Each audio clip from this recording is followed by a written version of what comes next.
Oi, queridos! Hoje vamos para a nossa aula de Geografia e História. Primeiro, Geografia, logo após a nossa aula de História. Hoje nós vamos falar sobre a hidrografia e paisagens brasileiras.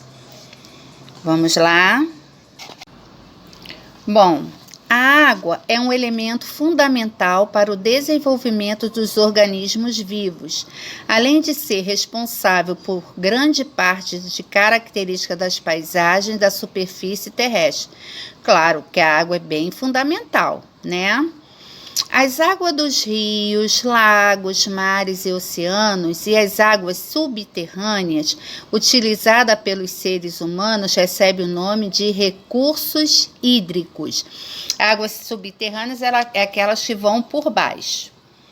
Os rios se deslocam das áreas mais elevadas para os terrenos mais baixos.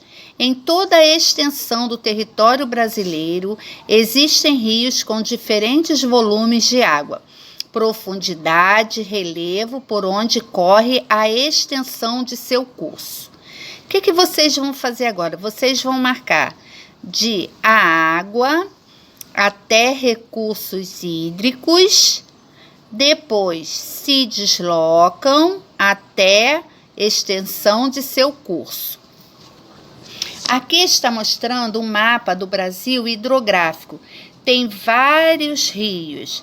Rio Paraguai, Rio São Francisco, Paraíba do Sul, Rio Grande, Rio Tietê e vários outros rios. Se eu ficar aqui falando o nome de todos os rios, né? Vai a nossa aula toda. O jogo rápido. De acordo com o que você estudou, responde ao que se pede. O que são recursos hídricos? Está lá em cima e vocês marcaram o que são recursos hídricos. Observe o mapa anterior. Quais são os rios que percorrem o estado onde você vive?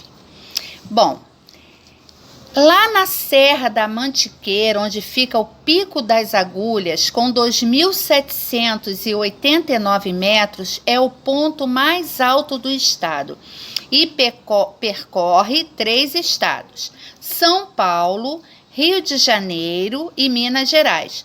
E os principais rios são Paraíba do Sul, o Macaé, o Muriaé, o Piraí e o Grande. Esses são os principais rios do nosso estado.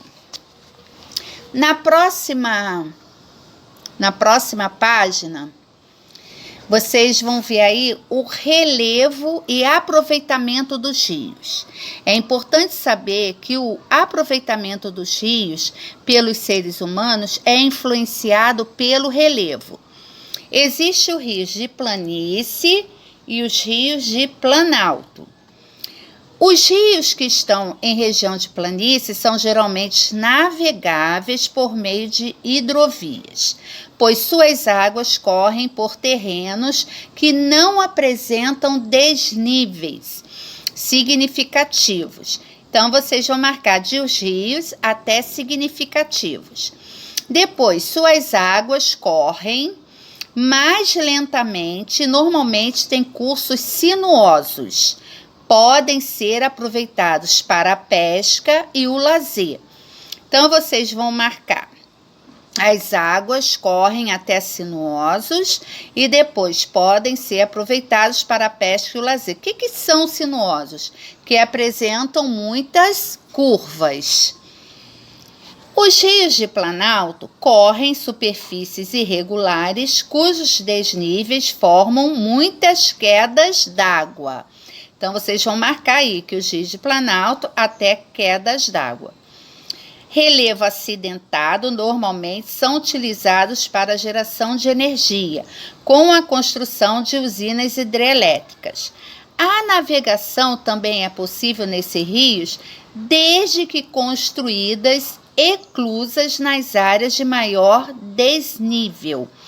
Então, vocês vão marcar os rios de planalto até quedas d'água, depois relevo acidentado até usinas hidrelétricas e de a navegação até desnível. O que é eclusas? São obras em rios com grandes desníveis que possibilitam a descida ou a subida de embarcações.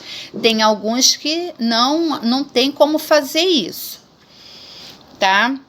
Aqui está mostrando a usina hidrelétrica de Itaipu, instalada no Rio Paraná em 2013, e está mostrando aqui a vista da subestação e da eclusa da barragem de Sobradinho, no Rio São Francisco, em 2018.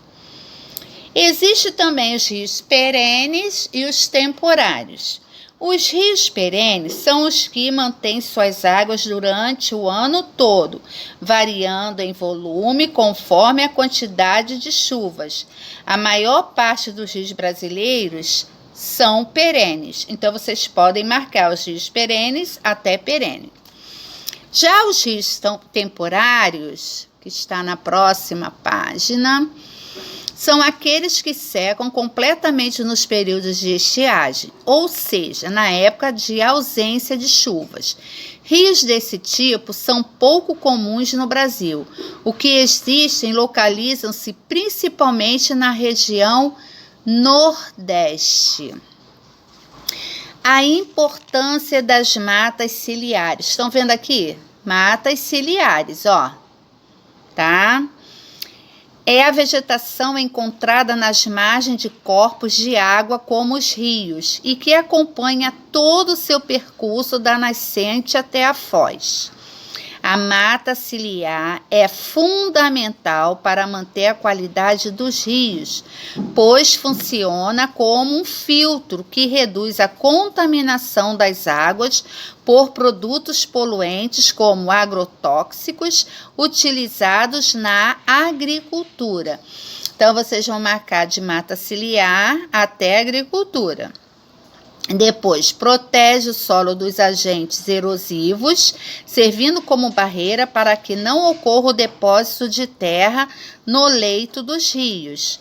Então, vou marcar que protege o solo, né, até leitos dos rios. E depois vocês vão marcar que é composta de grande diversidade de espécies de fauna, da fauna e da flora. Fauna, quem são? Os animais. E flora são as plantações, as plantas, as árvores, tudo. Por essas razões, as matas ciliares devem ser conservadas, porque elas protegem os rios, tá? Então, pode marcar aí, que é composta até conservadas. Aí, aqui tem uma imagem da presença da mata ciliar nas margens do rio Tietê, em Santana do Parnaíba. E temos o rio assoreado na região de uma das nascentes do rio Mucuri, em Malacacheta, Minas Gerais, em 2018. Grande parte da mata ciliar dos rios e de outros corpos de água em nosso território está degradada. Áreas rurais, atividades voltadas à agricultura, pecuária e mineração. Pode marcar aí, grande parte até mineração. Quando desenvolvidas incorretamente, derrubam a vegetação para dar lugar a pastos, culturas alimentícias e exploração de minérios. Também pode marcar desenvolvidas até exploração de minérios.